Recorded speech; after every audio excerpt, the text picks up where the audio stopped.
Oui, je vis un nouveau ciel et une nouvelle terre, car le premier ciel et la première terre avaient disparu, et la mer n'était plus. Et moi, Jean, je vis la sainte cité, la nouvelle Jérusalem, qui descendait du ciel d'auprès de Dieu, pareille comme une épouse qui s'étonnait pour son mari.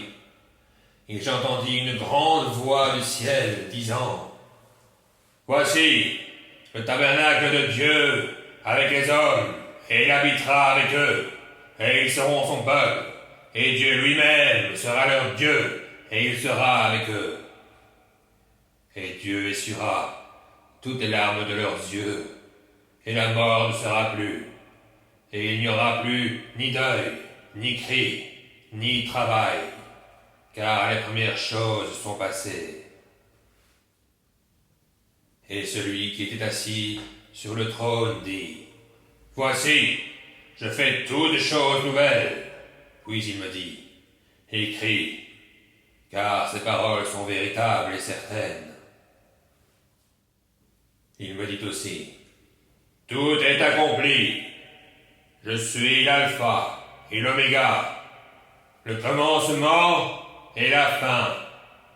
À celui qui aura soif, je lui donnerai de la fontaine d'eau vive, sans qu'elle lui coûte rien.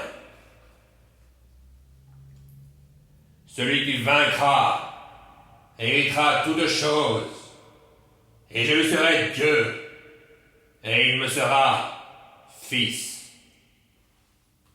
Mais quant aux timides, aux incrédules, aux exécrables, aux meurtriers, aux fornicateurs, aux empoisonneurs, aux idolâtres et à tous les menteurs, leur part sera dans les temps ardents de feu et de soufre, qui est la seconde mort.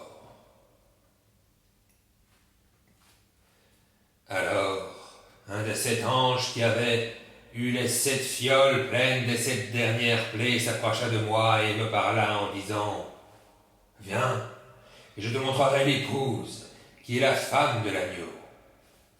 Et il me transporta en esprit sur une grande et haute montagne, et il me montra la grande cité, la sainte Jérusalem, qui descendait du ciel d'auprès de Dieu, ayant la gloire de Dieu, et sa lumière était semblable à une pierre très précieuse, comme à une pierre de jaspe tirant sur le cristal. Et elle avait une grande et haute muraille, avec 12 portes, et aux portes 12 anges, et des noms écrits sur elles, qui sont les noms des 12 tribus des enfants d'Israël. Du côté de l'Orient, 3 portes. Du côté du septentrion, 3 portes.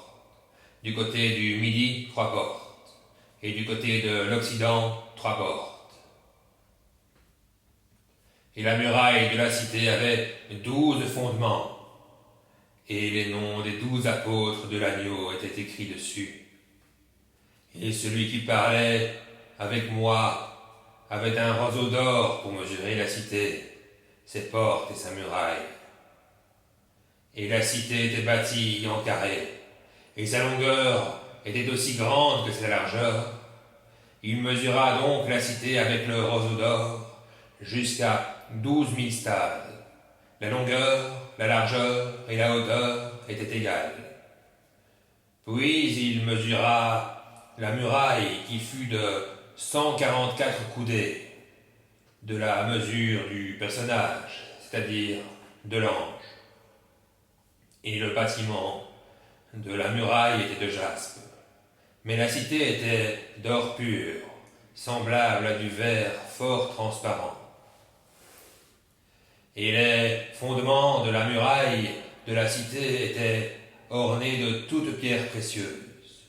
Le premier fondement était de jaspe, le second de saphir, le troisième de chalcédoine, le quatrième d'émeraude, le cinquième de sardonyx, le sixième de sardoine, le septième de chrysolite, le huitième de béryl, le neuvième de topaz, le 10e de chrysoprase, le 11e d'hyacinthe, le 12e d'améthyste. et les 12 portes étaient 12 perles. Chacune des portes était d'une perle, et la rue de la cité était d'or pur, comme du verre le plus transparent. Et je ne vis point de temple en elle, parce que le Seigneur Dieu Tout-Puissant et l'agneau en sont le temple. Et la cité n'a pas besoin du soleil ni de la lune pour luire en elle, car la clarté de Dieu l'a éclairée, et l'agneau est son flambeau. Et les nations qui auront été sauvées marcheront à la faveur de sa lumière, et les rois de la terre y apporteront ce qu'ils ont de plus magnifique et de plus précieux. Et ses portes ne seront point fermées de jour, or il n'y aura point là de nuit. Et on y apportera ce que les gentils ont de plus magnifique et de plus précieux.